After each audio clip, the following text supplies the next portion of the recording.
What is up, people of the interwebs? It's me, John Crump, and today we are going to be talking about Timothy Durkin and what is going on because this is a crazy story.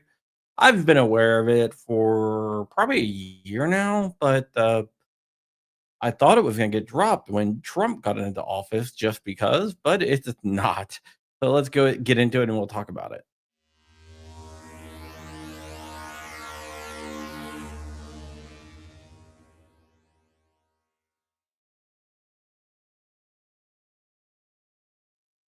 Welcome back to the channel. Thank you for watching and thank you for tuning in. Your support really makes a difference, and there's tons of ways you can support the channel down below in the description.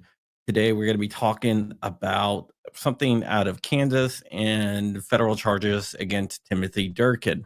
Timothy Durkin owns a company that you might have heard of, Durkin Tactical. Durkin Tactical sells gun parts and stuff like that, not firearms, just gun parts and stuff like that. But that is not where he and the ATF got into a little disagreement. Jordan Vinro, Gideon Optics, grab one. But yeah, and there's a code for Gideon Optics in the description. But what happened was Timothy Durkin knows people at Anderson Manufacturing. During the COVID era, gun shops were having a real hard time getting inventory. Prices were through the roof during COVID because everybody wanted firearms, but there was no firearms to be had. So what Timothy did was he brokered deals with Anderson Manufacturing and these gun stores. He acted as a middleman. He would go to the store and negotiate with them what they were willing to pay for Anderson Manufacturing firearms. And then he would go to Anderson Manufacturing, who would agree to the deal and sell the guns to the gun stores directly. Timothy Durkin did not take possession of the firearms, and at no times was any firearms shipped to him. They were shipped directly from Anderson Manufacturing to the gun stores. So one FFL to another FFL, and that FFL sold it to people who went through the federal background check system known as NICS. Nothing wrong with that, right?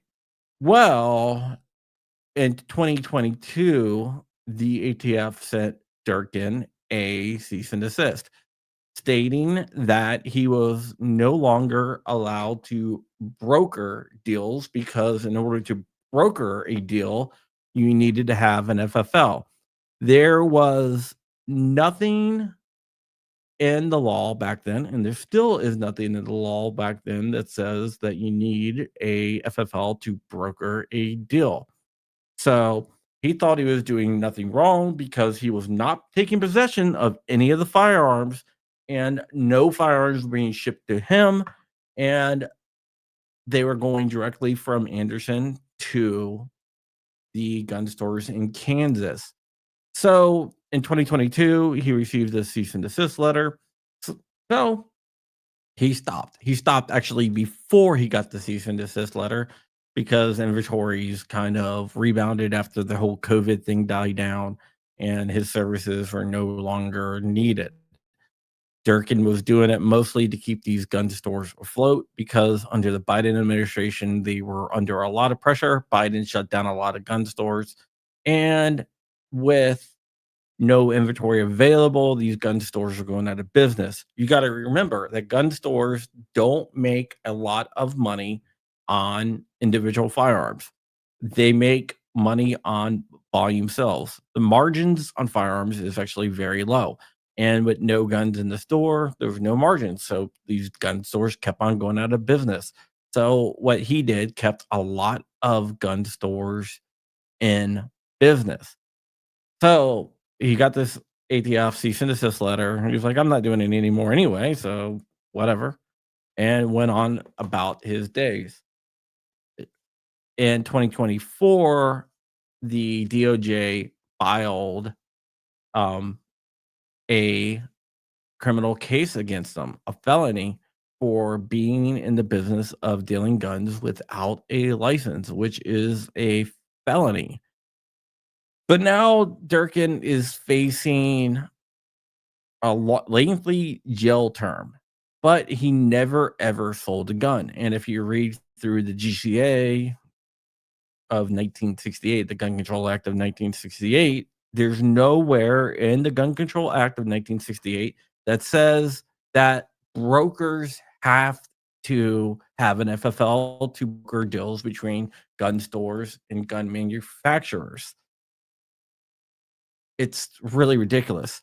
So you might be thinking this is just the Biden administration. And when Trump came in, of course, the DOJ decided to drop the charges because Trump's executive order said stop prosecuting people for exercising their Second Amendment rights. That is not the case. The DOJ is pushing with the prosecution of Timothy Durkin for brokering deals between FFLs and also the manufacturers. Very, very interesting. And Ed Bender brings up a good point. I was going to get to that in a second, but shout out to you, Ed, for bringing that up. We'll get to that in a second. It's very interesting that the DOJ decided to go ahead and prosecute this guy for brokering deals. There is laws on the books that you have to get a license to broker exporting of firearms, but there's nothing to say that domestic selling of firearms, you need a license to broker a deal. And if there, if that was the case, that's the way the law should read. The exporting of firearms, the law does read that way. So if we are to believe that Congress wants anyone who brokers deals to have an FFL, you have to ask yourself, why isn't that in the law if it is in the law for exporting of firearms? So I don't think that that ever was the intent of the law. This also brings up other questions, and this is something that I find very, very interesting because think about it. Arms list, gun broker, all these other places that don't have FFLs that basically act as a middleman websites, could they be charged with violating the GCA for not having an FFL? How about affiliates like gun affiliates, like people that are on AvantLink or whatnot that deal with like CMG and all these other companies? Are those people or the PSA affiliates, which I happen to be a PSA affiliate. So if you see anything on the PSA website, let me know. I'll get you a link. But let's say, are those affiliates required to have an FFL because they are acting as a middleman? They're not taking money directly from the customers, they're taking money from the manufacturer or the gun stores in this case that are selling the guns online, but they are receiving money for the selling and the transfer of firearms, and they're not taking possession of the firearms, just like Timothy Durkin didn't take possession of the firearms. So that's an interesting question, and I think that would be a very interesting thing to think about because if they are going to prosecute Timothy Durkin for brokering middleman deals, what is to stop them from prosecuting affiliates of gun stores and gun dealers? It's definitely something that we need to think about. And this is why the case is more important than just Durkin, because this can apply to a bunch of people out there. And that is not a good thing. Once again, let me just state that the guns never were in possession of Timothy Durkin. He was just a middleman. They went directly from Anderson Manufacturing, who believed that they weren't doing anything wrong. And I believe that they weren't doing anything wrong, to the gun stores, who were not doing anything wrong in their opinion, and in my opinion as well. The only person that got charged was Timothy Durkin. So we're gonna have to see what happens here.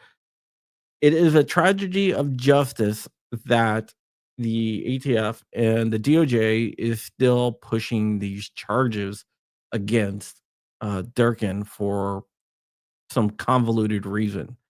It's very, very unusual.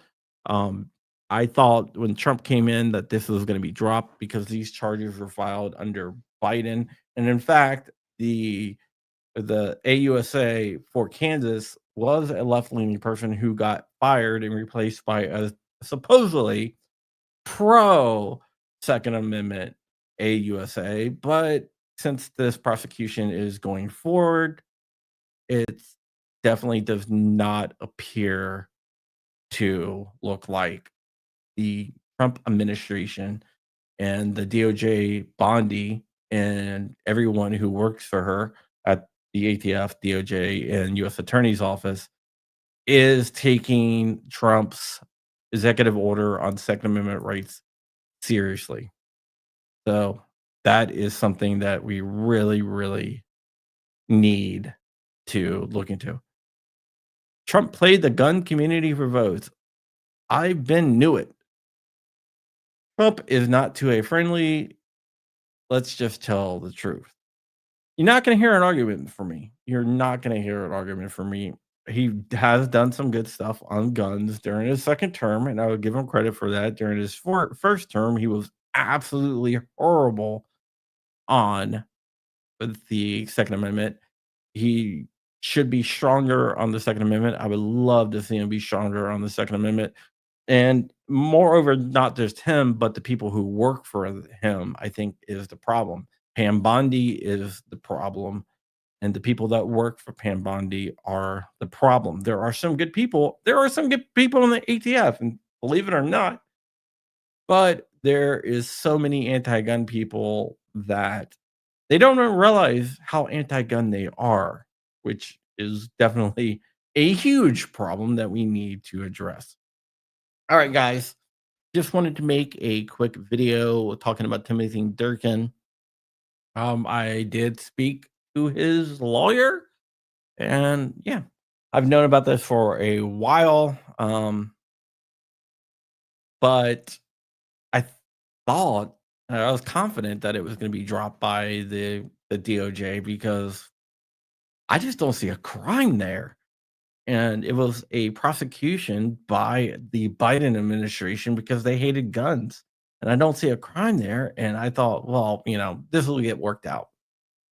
Apparently not. Apparently, they have yet disappointed me again. I shouldn't be surprised. And to tell you the truth, I'm not really surprised. But we need to shine light on this. So if you can do me a favor, share this video out. We need to put pressure on the DOJ because pressure does work no matter what they. Why are people talking about bologna and bacon? I don't know.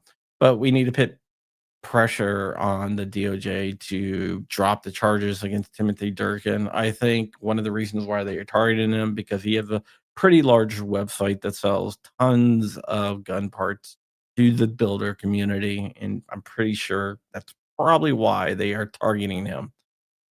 But yeah, all right, uh, that is it. But without further ado, I think we're gonna get out of here. This just goes to show you how bad the government can be. All right, guys, that's it. Talk to you later. Bye bye.